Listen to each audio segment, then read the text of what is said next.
Welcome, everyone. I'm Sherold Barr. I'm a master coach and an entrepreneur, and today I have a very special guest. Laurie Rosenfeld is a change strategist and an executive coach. Laurie is a former attorney.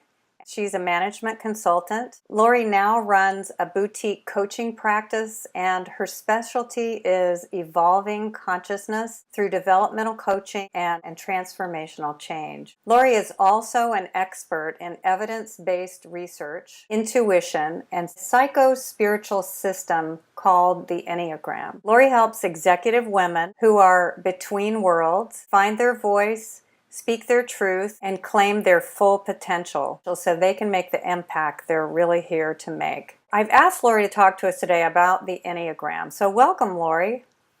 Hi, Sherold. Thank you for having me. Can you talk about why would someone want to use the Enneagram? Yes, well, the Enneagram is literally a symbol, and I'm going to hold up My favorite book in the world, right there. Nine Ways of Working. I love that book. So if you see the symbol there, what you'll see is that there's a circle. There's a triangle in the middle, and then there's a 7-pointed hexa around that. So that symbol is actually, it's an ancient symbol. It goes back quite a long ways to the wisdom traditions of all the major religions, and even before predates organized religion. It's not a religious tool, but there are these there's kind of this spiritual backstory. And so the symbol is literally what the word Enneagram comes from. And the prefix Ennea is Greek for 9. So it's a 9-pointed star type of figure. And gram is Greek for something written or drawn. So it's literally the name given to that symbol.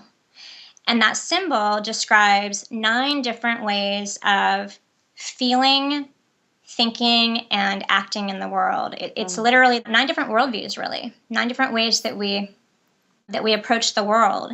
That's what the Enneagram is actually. That's the information that it imparts. There are kind of 2 levels. It kind of operates on 2 levels. There's the way it shows up in the realm of personality. And so it's called a psycho-spiritual system of personality because the psychological or the personality side of it is the persona. So it gives us, like a type 1, a type 6, a type 9, gives you the kind of persona of how we show up in the world. What I love about it that makes it so different from lots of other psychometric types of tools is that there's this spiritual side that guides you to your essential self, or the higher you that is deeper, that's the soul level you that is beyond merely the level of personality. And so personality is describing these adaptive strategies that we have developed very intelligently to make our way through the world. And so it allows us to, when we observe ourselves, it allows us to actually see what we're really doing in the world and to have some choice about how we show up. Well, how did you get started doing the Enneagram, Laurie? I was in a period of a lot of reflective work in my mid-30s, and I wound up in a leadership program for a small group of 12 women. And the Enneagram was one of a number of tools that we used over this 9-month process. And when I learned about it, I was immediately hooked. We were given, and this is, I know, one of the books you use, Sherold. So that's one of my favorite books. That's the go-to handbook right there. Yes. By David Daniels. Yes. So the Essential Enneagram is how I got started as well. So this little book is a great book to begin the self-typing process. I was introduced to this. We were invited to take the self-test in the front and then read through our top 3 choices and begin to discover what core type we are in the system. In that test, you're given 9 kind of vignettes to read through the 9 types and narrow down your top 3 choices.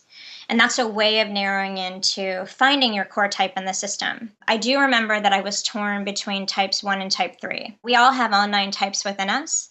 So we are not actually boxing ourselves in and kind of declaring that we're just this one type.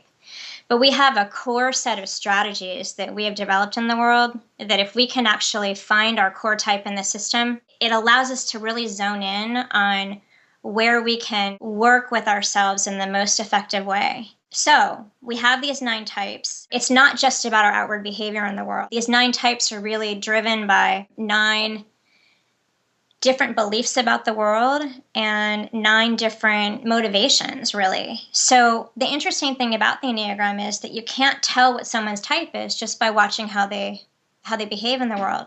So as a personal example, when I took the self-test in the Essential Enneagram, 2 of the top types I was looking at were type 1 and type 3. Mm-hmm. And by the way, the types are numbered, but they're not, one type is not any better than another type. That's good to point out. They're all equal. The types also, different authors and teachers have given the types different names. Yeah. If you read different books, you may see different names for the types. Individualist or the enthusiast or the perfectionist or the giver. We sometimes have associations with those words. Right. And sometimes they feel positive to us and sometimes they feel negative depending upon the experiences that we've had. Mm-hmm. But when you're getting started with it, it can be helpful to understand, to hear some of the shorthand, mm-hmm. so you have some idea of what that type is about. As shorthand, when I was going through this for the first time, I really identified strongly with type 1, which is called the reformer, perfectionist, or the idealist. That type is all about ensuring that things get done right, that things get done well, that things are exceptional. So when you see that behavior, there's kind of this perfectionism and this desire to kind of get everything just right. I live with a 1. So you know what that's why I'm smiling.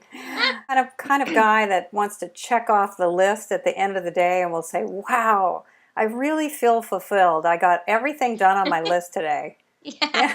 See, that's a beautiful example, Sherold, because that is really similar to type 3 also. So the other type that I wasn't sure when I first took the test, I'm like, well, I really also identify with type 3. And type 3 is called the achiever. And type 3 is all about getting things done. It's task-oriented. It's kind of move from one thing to the next to the next. And 1s and 3s can look really similar in that regard because we both have we're kind of always busy all the time. There's kind of never a free moment. What's different about type 1 and type 3 is the underlying motivation. Mm-hmm. So the underlying motivation of type 1 is that it's got to be right. And 1s will sacrifice efficiency and will take a long time to get something done to make sure it's done right and done well.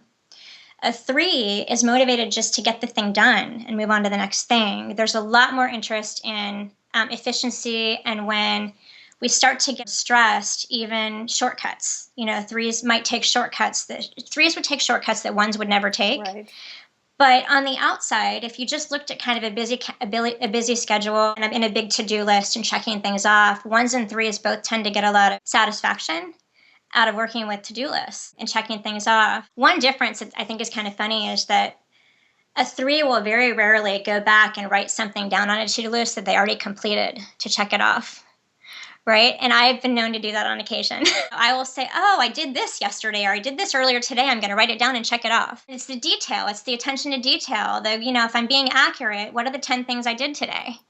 And for the 3, it's like, forget what I already did. What's coming next? Right. And there would just never be that. I'm generalizing here a little bit, but, just to give you a flavor for how the mindset works. It's something I love about the Enneagram that gives it a little bit more richness, a little bit more complexity, is that we don't change types as we grow and evolve, but we do grow and evolve within our type. Each of the types can express what would look like a healthy version of that type, and we can also look kind of unhealthy. The current teachers that are my mentors that I'm training with right now are Don Riso. He actually passed away in August, but Don Riso and Russ Hudson, and they pioneered a bit of theory. This is the book. I'm going to hold this book up. Perfect. Yes. Can you see that? Yes. That's the book. Yes. That Laurie's talking about, that's the another teachers. Highly recommended book. There's mm-hmm. a lot more depth in it. So mm-hmm. if you want the quick and dirty, this is a great place to start. Of all of the Myers-Briggs and the DISC and various, career assessments that I had taken in my life, it was the first one that really nailed,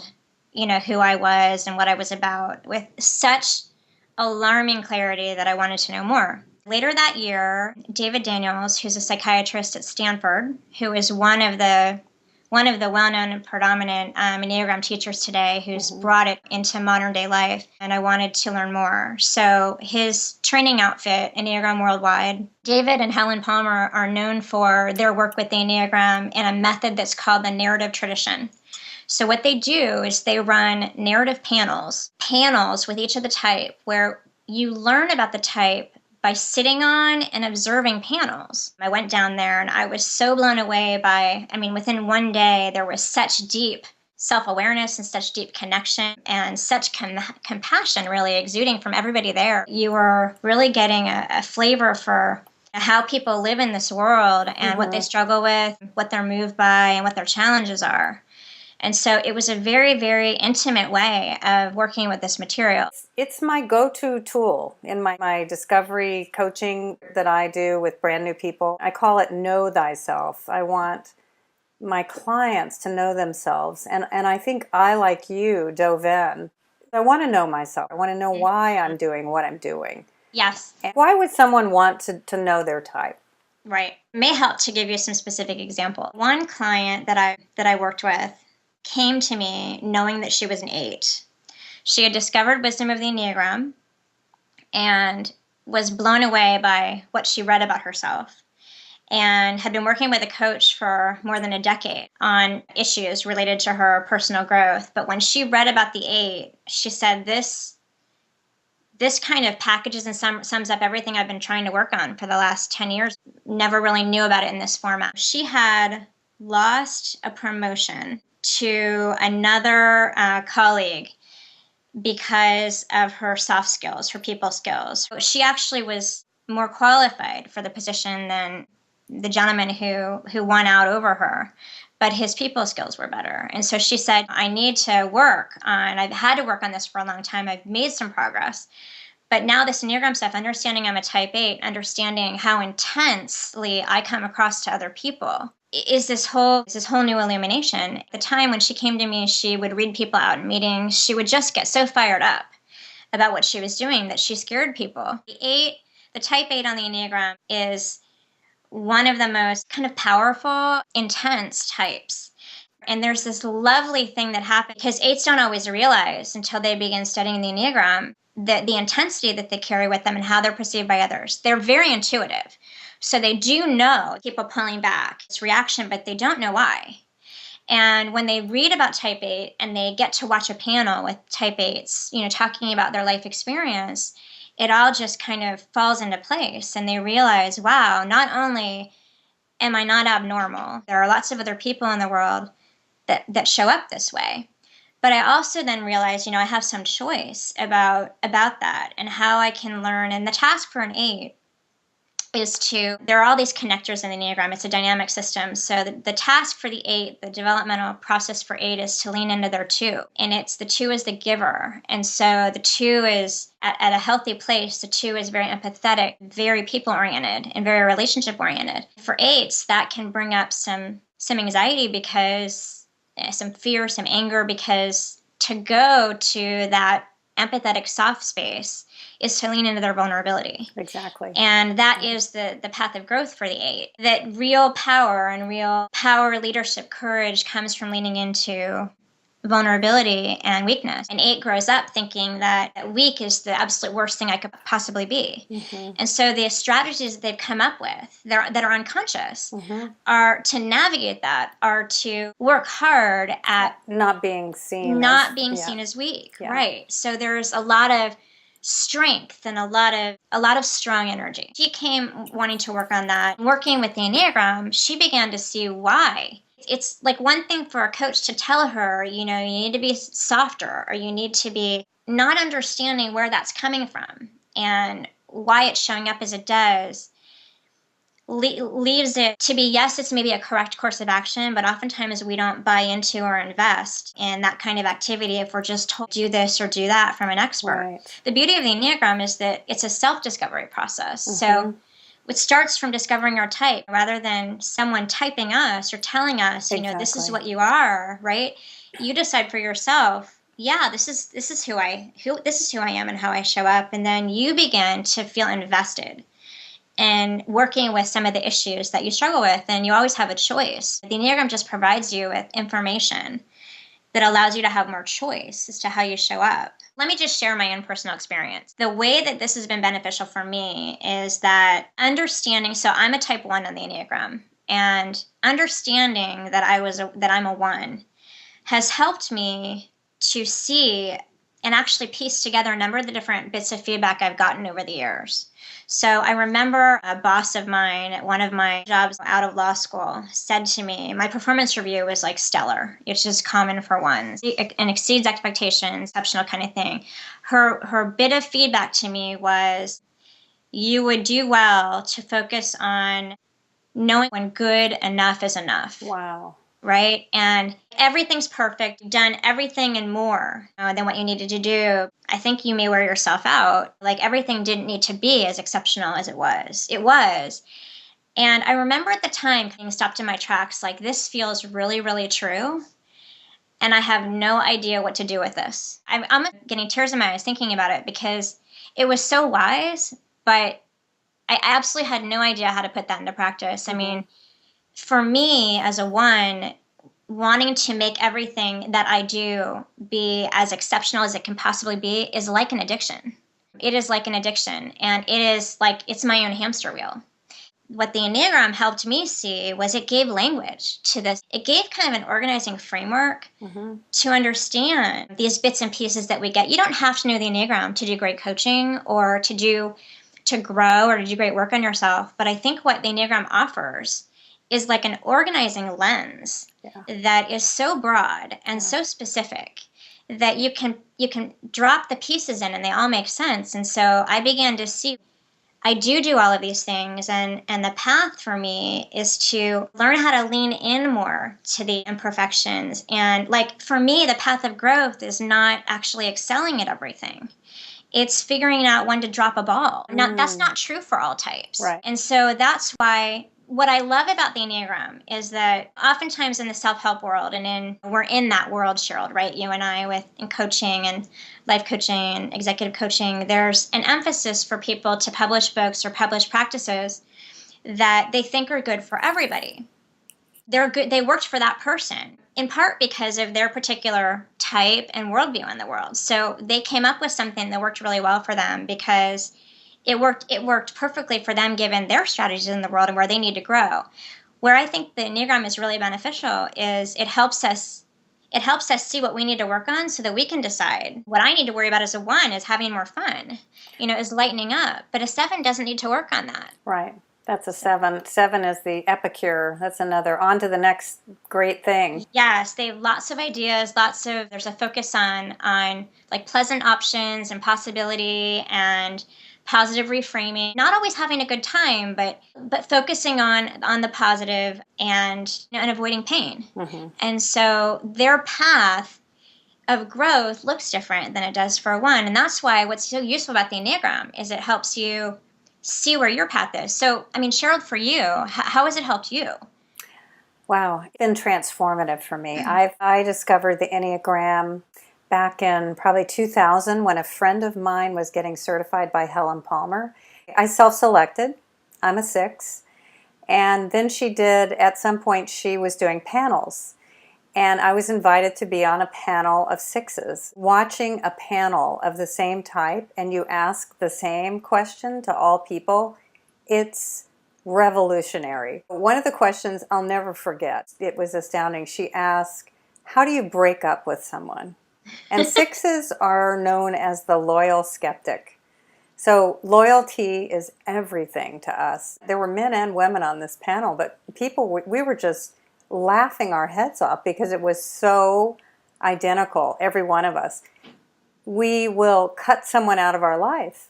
If they cross us, and I don't mean to sound like so callous, but my husband knows I'm a 6, and he's even been worried about it at some point. If we feel betrayed, because we are so loyal to our friends, I mean, that's one of our highest values. And I've seen this come out with me as an employer, and my employees are so loyal to me, and it's all about, I reward them. I mean, it really comes out in so many ways in my life.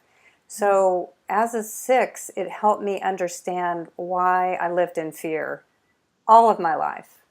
All of my life. And I began to work with it. And I like to say now I'm an alchemist. Fear is a great early warning signal. I'm all about courage and bravery. And that's what I lead with, for example, in my money class. It's all about being courageous and taking small steps. I spend a lot of my time coaching men and women about expanding their comfort zone. So, we're really teaching what we need to most learn in some aspects. And one other thing I wanted to say is that I never really understood my son until in high school. I had him do all the assessments I was doing with my employees. And he started reading the 9 types, and then he stopped and he said, "This is the one I am." And I said, "But you haven't finished." He said, "Well, why should I? This is my type." And he's a 5. And it's like a stranger from a strange land. I had no clue about the 5 as the observer. That's who they are. When I read the Enneagram, I literally got my son. I got who he was for the very first time. He just operates so differently than I do. I mean, it's 5 is a sphere type as well, yet he guards his chi, his energy, from the demand. And that's what's interesting also, why we are this type and how we might have become this type. It really helped me understand and work with him in a way that works with him. It's just a beautiful thing. So my husband has done it, my employees have done it. One other thing I'll say, when I had all my employees do all these different assessments, we did everything. But I had hired my weaknesses.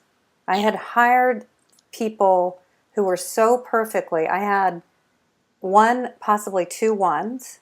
They were like you, they were analyzing and very much filling in all the gaps of everything. And together we were the tightest team. We all made a lot of money. I bonused them all the time as a 6 boss. And at one point I want to share something also funny. They did an appreciative inquiry, leadership and self-awareness survey of me.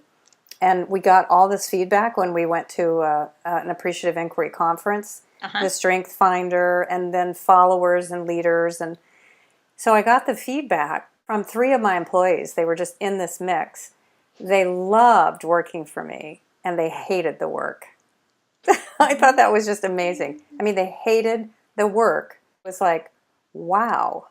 And I think the reason they loved it is that I brought in all these tools to help them learn about themselves. And we were all so fascinated by personal growth and the fact that I could work with their blind spots, the 9 ways of working. You held that book up earlier. But as a boss, I could really be in tune with areas of growth for them and help them. And I think that's the beauty of it. It's a profound tool, which is why I wanted to talk to you today. And literally every single client I work with will do this, and then I will show them their type at work. And I want to use the word revolutionary because it's so enlightening for them. And then I'm a big proponent in observing your own behavior. And I call it, it's the MO. What's your MO? And the more you know your MO, and you can, for example, if I'm like the plan B girl, I'm always what-ifing as a 6, like worst case scenario. Right. I'm also strategic, so that's also goes hand in hand. When we go on a trip, say up to our cabin, I always want to know what's plan B. If the snowmobile isn't going to work, how am I going to get my 14-year-old dog in when I'm on snowshoes? And I'm with a 1 who's always right. So it's fascinating that I always I'm the plan B girl. Yeah. Because I'm comfortable in that zone of knowing what if. Right. And do you have any other things you want to say about that? Well, yeah, it's funny because I was going to observe 2 things. One is, before we started this interview, I just love Sherold. I love you. But not everybody would, we spent, 5 or 10 minutes, 30. Getting all the equipment set up. 30 right? minutes. 30. Okay. We spent 30 minutes getting the equipment all set up, and not everybody would do that. Right. I mean, I really appreciate that as a 1. I'm like, oh, great. She wants to produce a really quality video where our heads look even and, all of that. And that's some of the preparation. I hope it's okay that I pointed out. I love it. I actually love it. I think this 6. is so good for people to see how this is in action. Yeah. And the other thing I want to mention is, when you talked about all the assessments that you did with your employees, 6s can be great bosses. And did I show this book already? Helen Palmer wrote No, you didn't a show book that. called The Enneagram in Love and Work. Okay. Are you familiar with this one, I Sherold? have that book. Yeah. Anyway, it's a nice one because you can actually look up your type and see you have a boss that You can actually see how you relate to people of other types. But one of the things about sixes that's really nice is that there is this desire to build a strong team, to build connections, to want information, right? So 5, 6s, and 7s are what are considered head types. There's a desire for information, and the motivation that governs like why you want information is different between 5, 6, and 7. But for 6s, a lot of it is about paving the way for certainty, paving the way for, eliminating confusion, eliminating uncertainty. So if you have a lot of your employees take a lot of tests, you get all this data back. That can be comforting to the 6. It's also brilliant. I mean, it's great team building strategy for a team. I had no idea, and it was brilliant. When I look back, I can only connect the dots back. Yes. I think, yes. how did I do this? It was all intuitive. Yeah. I was just following, like you said, the call, the Enneagram call. Yeah. And, another thing to point out, too, is that, that I always like to remind people of with the Enneagram is that, and I mentioned this earlier, but, we grow and evolve in our types. So there are these kind of levels. We can move into a healthy level, an average level, or an unhealthy level. And I say that because oftentimes in the world out there, the Enneagram has become so popular that people use it, to stereotype or use it as kind of this parlor game to, well, what's your type? Are you this? Are you that? Oh, I should date a 6, or, I never want to work for an 8. And the thing about that is that that's not entirely accurate because it's all about the level of health, where you are in your type. So Sherold, you're this really healthy, growing, evolved, conscious, you're this conscious boss, this conscious person. There could be people who have a 6 boss who is operating in a less healthy space, and they could have a very different experience with that person. So it's not just about type, it's also about, where you are in your level of development and your level of presence. It makes total sense. And I have been much more, as an employee, always afraid of the worst case scenario happening, especially when I was a PR person at a hospital and I never knew when an airplane would land with a trauma victim and the media would try to get in the ER. Yeah. That was not a great job for me, for the stress level. On the other hand, when I was a PR person at Microsoft, they would say, I can relax knowing you're on the job. Yeah. I had it totally covered, and I call it the Girl Scout in me. I'm prepared. I would manage issues in advance so they never happened. Right. Or that they came, it was a perfect career, actually, for a 6. That's what I decided. When I was not aware of all this, I was more in that fear place. Chicken Little, I would call it. I don't know what else to call it. It's been a fascinating process. And now I work with the fear, and if I see that it's something I really want to do, then I know it's my soul wants to go there, and it might be my ego stopping me. It's a very different level at this point. Yes. So, Laurie, how can people get involved with the Enneagram? What would you suggest? What's the next step?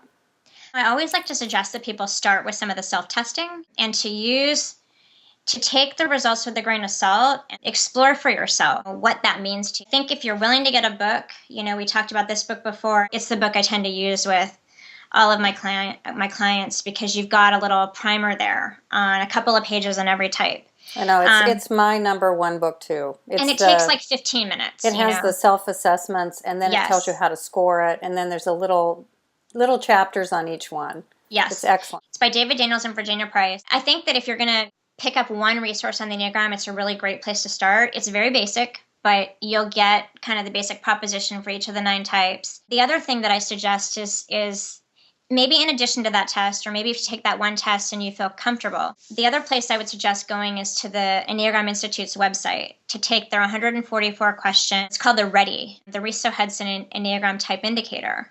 That's another great test. Again, both tests are designed to allow you to sort of narrow down into your top 3 choices. The purpose of these tests is to try to land in your home base. Those are 2 places I suggest starting. Now, the caveat that I would say is that not everybody is able to land in their type right away. Right, and typing is a journey. I always tell people that it's not like the goal is just to lickety-split know your type. It's actually a process. Some people land in it fairly quickly. Some people, I've worked with some clients who it takes them 6 months or a year.